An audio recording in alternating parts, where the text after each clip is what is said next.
ನಮಸ್ಕಾರ ಇದ್ರಿ ಬನ್ನಿ. ಇದು ನಮ್ಮ ಬೈಕಿಲಿ ಯಾರು ಮಕ್ಕ ಶಾಲೆ ಮಕ್ಕ ಸಂಸ್ಕೃತಲ್ಲಿ ಕತೆ ಹೇಳೋದು, ಕಂಠಪಾಠ ಹೇಳೋದು, ಮತ್ತೆ ಕವಿತಾ ರಚನೆ ಮಾಡೋದು, ಹಿಂಗೆಲ್ಲ ಸುಮಾರು ಕಾಂಪಿಟೇಷನ್ ಆಗಿದ್ದು.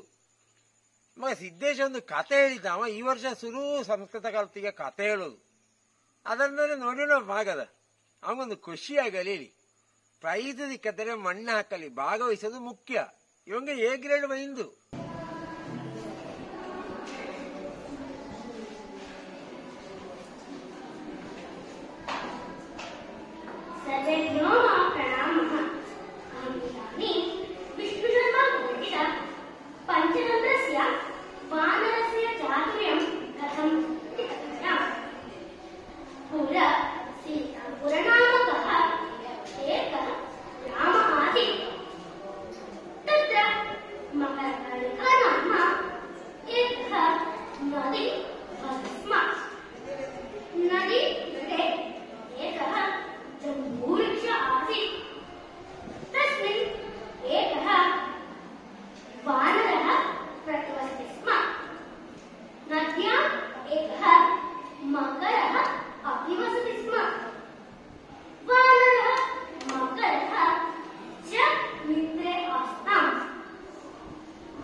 ಹೆಂಗಾಗಿದೆ ಸಿದ್ದೇಶನ ಸಂಸ್ಕೃತ ಕತೆ?